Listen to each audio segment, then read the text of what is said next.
G'day there guys, your morning routine is beginning again. It's your main man Markee and welcome back to another installment of r/AmITheA.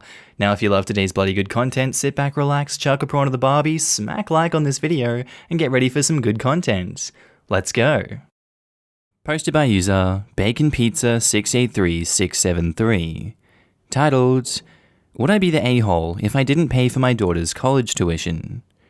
So I, 44 male, am divorced and have been for over 10 years now. My ex-wife and I have 2 children, one son Ben, who's 19, and one daughter Lauren, 17. My ex-wife and I split custody 50-50, and I paid child support on time every month, as well as ensured our children had everything that they needed for sports and other activities. At a young age, I started a college fund/early life starter fund for the kids, which they were aware of, and has grown to be a large amount throughout the years. Over the years, I've always had my children on my time, and tried to be present in their lives. Ben has always been happy to come to my home, have family time, tell me about his life, have a father-son role pretty much. Lauren, on the other hand, is the total opposite. She pulled away at a young age, and when she was old enough to decide for herself, she cut me out pretty much 100%. I spent years reaching out to her and trying to build some type of bridge with her, but nothing ever worked. She went to a few different therapists, and I can only hope that it helped in some other aspects of her life, but it certainly didn't help in a family role. Over the past few years, my son has become angry with his sister and calls her ridiculous. I told him not to mind that, and it's not her fault, but him leaving for college changed me on the whole thing. When he left, it felt like I lost my only child, and I gave up trying to have a relationship with Lauren. She never reached back out, and neither did I. It felt terrible at first, but it's much easier to deal with mentally for me. A few weeks ago, Lauren and her mother reached out to talk about her college tuition and where she has decided to go. They asked me if I wanted to go walk the school with them again, and I declined. I told them that I felt I was only being invited because my checkbook was needed.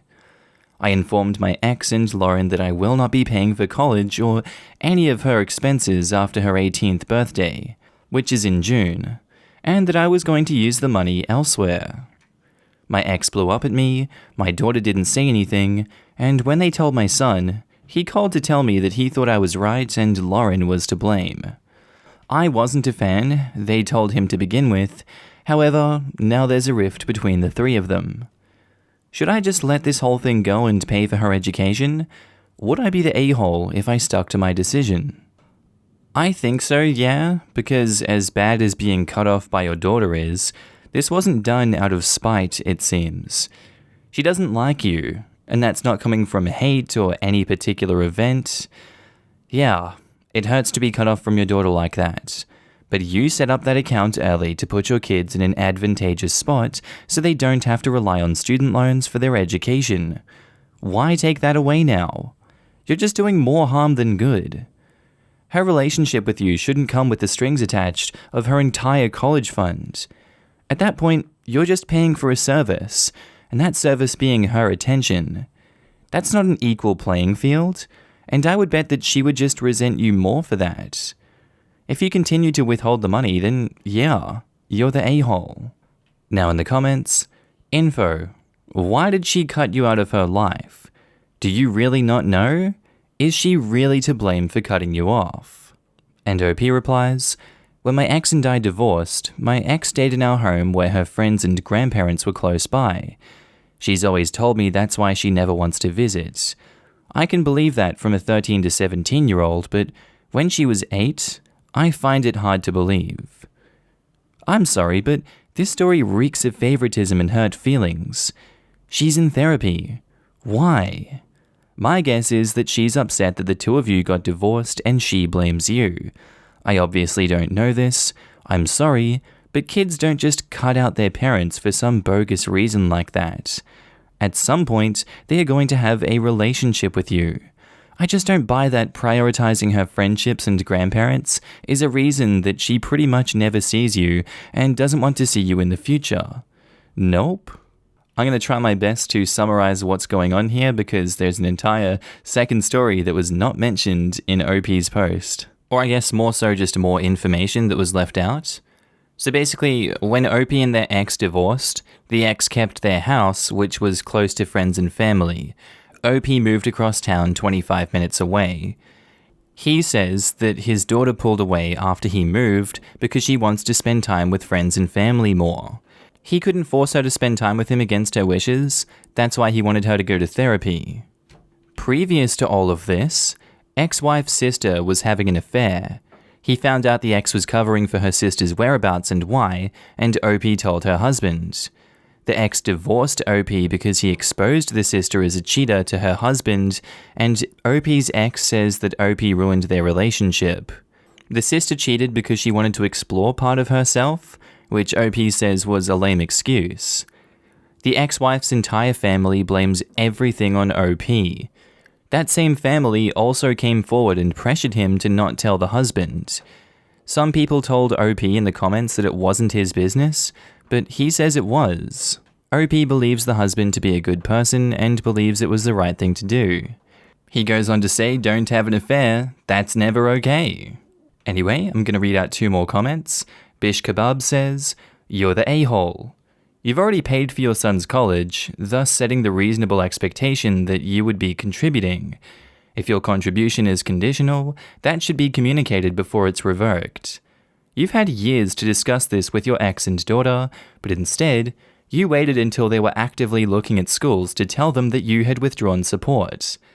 I'm also very confused about how your daughter withdrew and cut you off if you had 50-50 custody of your children. There's something going on with that relationship that doesn't make sense. And Vast Lecture says, not the a-hole. I do not understand Reddit's hive mind to spout that parents should accept their children's hurtful behavior, especially when they're old enough to know that their actions hurt. I also get why someone who goes no contact is entitled to someone to fund their lifestyle after no longer being a minor. Parents are human beings. They aren't infallible individuals with no feelings. Lauren is being incredibly selfish and extremely entitled to think that she should be funded for college by a person she has chosen to X a relationship with. OP is not a walking bank. You spent time reaching out and she's blocked at every turn. At some point, this adult, because college students are adults, has to recognize that there are consequences to your actions. I think Ben is completely right. Your ex-wife shouldn't be blowing up at you. She should have spent those previous years helping her daughter to therapy to understand this intense dislike. And I guess it could be a not the a-hole decision based on that entire cheating premise. Maybe because of everything that's happened, the daughter wasn't told the full story, and her family, on the ex's side, poisoned her mind a little bit, being like, oh no, he's a bad man, don't talk to him. He hurt your mother, that's why they're no longer together. Don't love the OP, he's just terrible. Your brother's brainwashed as well, can't you tell? Look, how could anyone like that guy? He moved away 25 minutes away, he obviously doesn't want to see you. There's so much going on outside of this story that it's hard to make a judgment on this one. But, to end this, OP puts an update in the post and says, Update. I want to thank everyone for their time and comments. A lot of you have ensured me that this is the correct course, while others have disagreed and been pretty rude. This is the best course, and I'll simply retire early and help my son with his first home. I don't expect to have a relationship with my daughter ever again, and that's something I need to make peace with. I won't serve as her ATM when she's in need though, and with child support ending in July, it will no longer be my concern. Therapy hadn't helped her much in the last several years, so I doubt she'll miss that much anyway. So I guess, what do you guys think of this one down in the comments? Do you still think it's a you're the a-hole, or do you think it's a not the a-hole judgment? He's happy with how he's gone about this one, and I'm happy for him going about it this way, I guess. It screws the daughter over a lot, but I guess she's poisoned by her family probably, and she continues to see it this way, even though she's turning 18 and she has the ability to see both sides of the table here. If I were in her shoes personally, I would see my mother's actions as disgusting. She broke up with him because he exposed my cheating auntie. Although when you're that deep in the family hive mind that would seek to oust OP for talking out, that's something that's really hard to deal with. And I imagine she's not getting much influence from the outside that's telling her, hey, look, these people are screwing with your mind, your family is being toxic, they are doing the wrong thing. So if she chooses to stay in that mindset and, continue to have OP not in her life, I don't think he has to be her ATM. But yeah, tell me what you guys think down in the comments. I know this has been a really long one, but because of all that extra information, I was like, my god, this could be like a 20-minute video discussing the ethics of this all. Anyway, our next post is by user No More Licks. And this is another one where the ethics are kind of like, what's going on here? So it's titled, Am I the a-hole for spraying my arm with no chew dog spray so my sister wouldn't lick it anymore? So I have a step-sibling that's on the spectrum. One of the big issues that she has is that she licks everything and everyone. It's some sort of sensory thing. She has a special therapist that's supposed to help with this problem. They've told my dad and stepmom to get her interested in licking other things. For example, she has these special bracelets and necklaces she wears for licking. My dad and stepmom said they've helped a lot with the issue, but every single time I have to come to visit, she gets too close to me and licks me. It's gross and makes me uncomfortable. My dad and stepmom know that it makes me uncomfortable and will pull her away when she does this, but she will inevitably lick me again multiple times while I'm there. On a side note, we got a new puppy at my mum's house. He's been having trouble with chewing furniture. We got this special no-chew spray that we sprayed on the legs of the furniture. Our puppy pretty much stopped chewing the furniture immediately. So, the next time I had to go to my dad's, I decided to try spraying my arms and neck with no-chew spray before I left. Within 20 minutes of being at my dad's place, my stepsister licks me.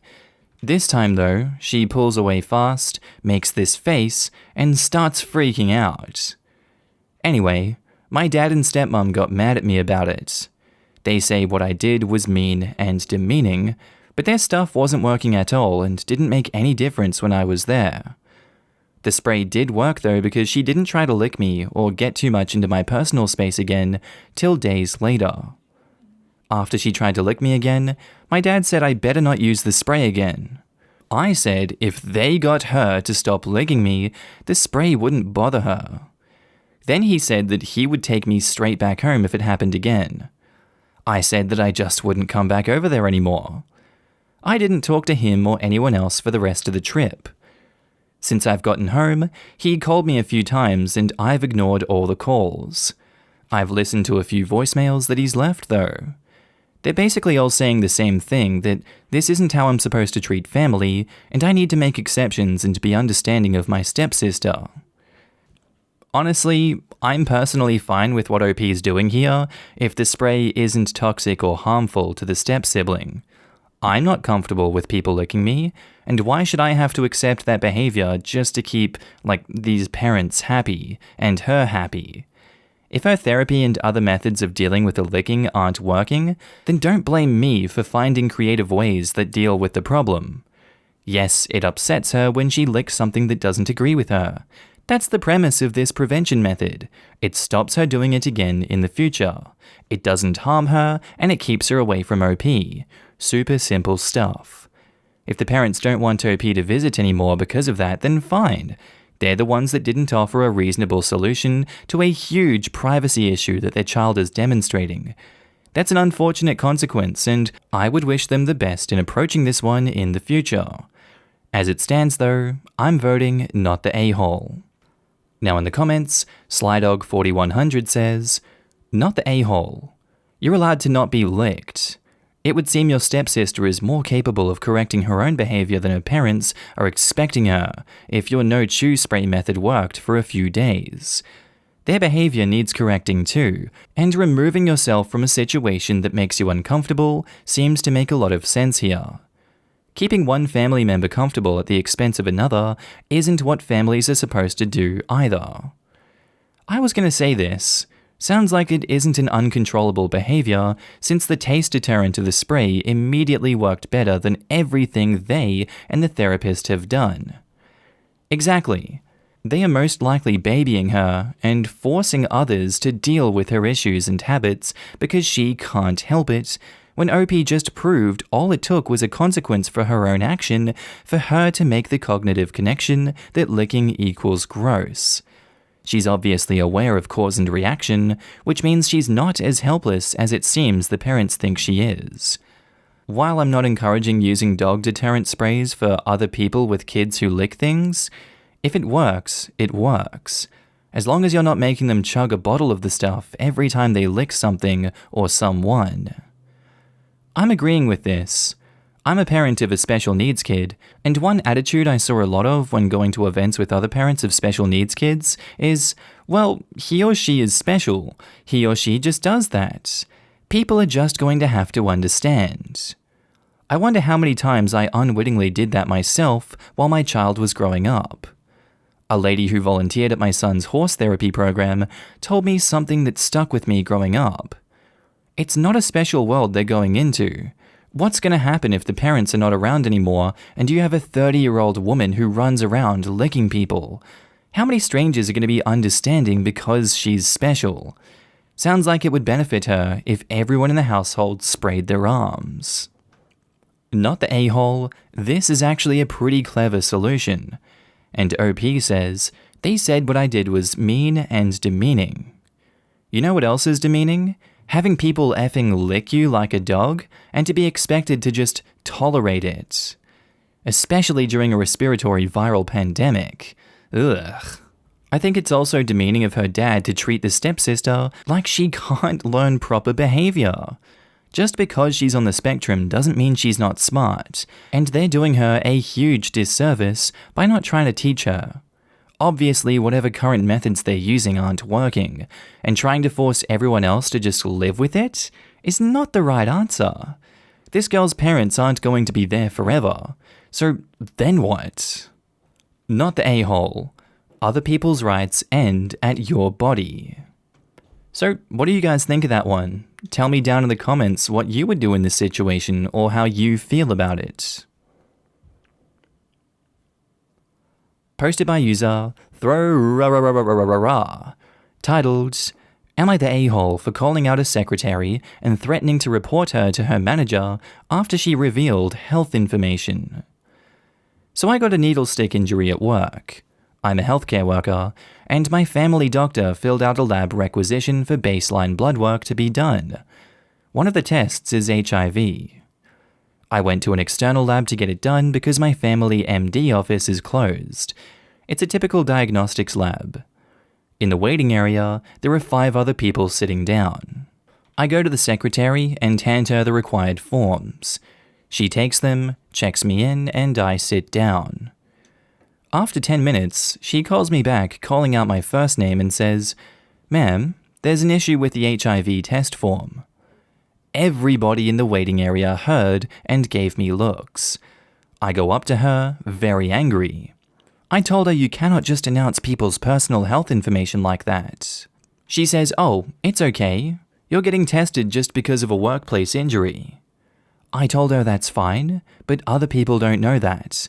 What if I had to get tested for HIV for a more personal reason? What if somebody who knew me was in the waiting area and heard that I was getting tested? She apologized, but I told her I'll be calling her manager and informing them of the incident. She rolled her eyes and said, "Go ahead," in a mocking tone.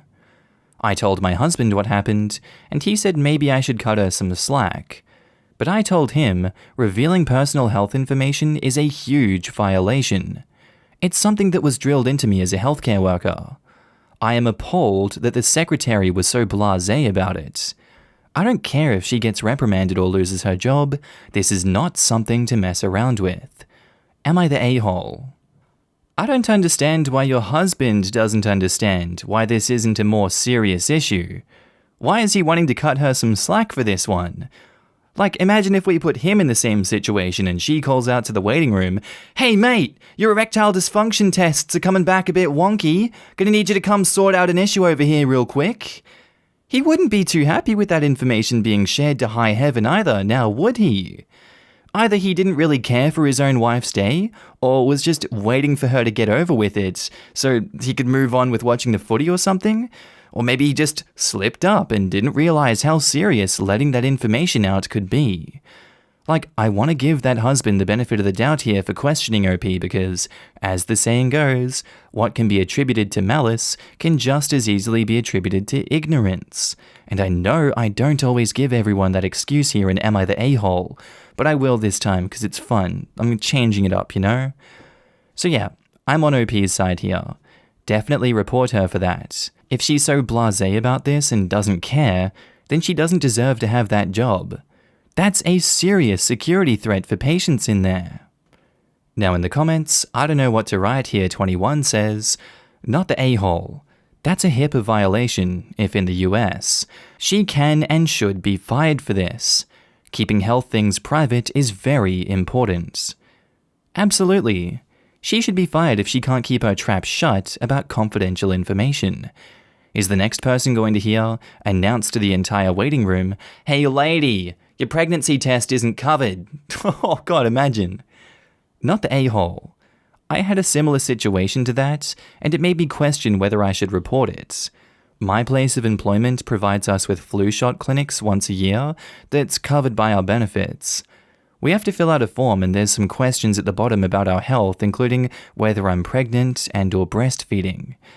I had just returned from maternity leave, so I marked that yes, I was breastfeeding. It wasn't a separate bubble between pregnant versus breastfeeding.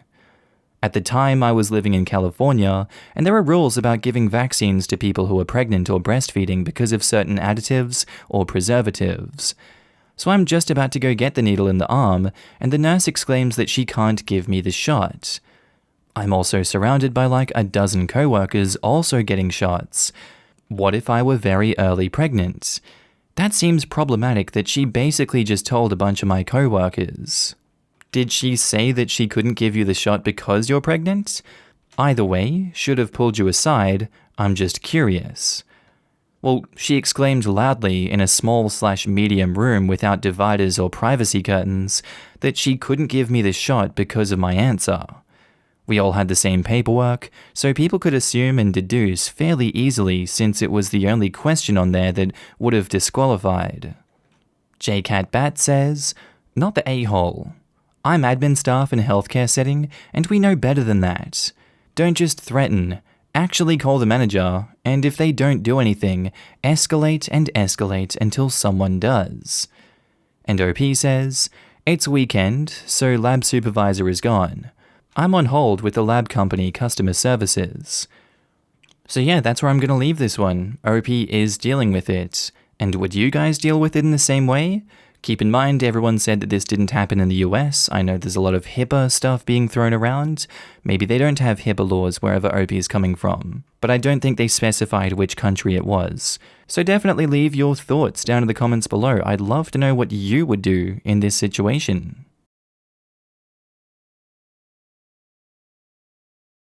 Alright guys, I think that's where I'm going to end today's video. If you need a good laugh, please do check out my second channel, Markee 2, links down in the description below, or it's going to appear somewhere on the screen here at the end, little bubble with my face on it. As always, a big shout out to my Patreon and channel members. Your faces are surrounding me right now, and I love to have you guys with me, and down in the comment sections of each and every video, and just knowing that you're always there to support me. It's a humbling and lovely feeling. And rest assured, I do see you, and I do notice your support, and I thank you every day for being here and helping me along this journey. Not much else to say besides that, guys. Thank you for sticking around to the end of the video. I do hope that you have a good day, night, sleep, whatever you're up to. I will see you in the next video, and thank you again. Bye.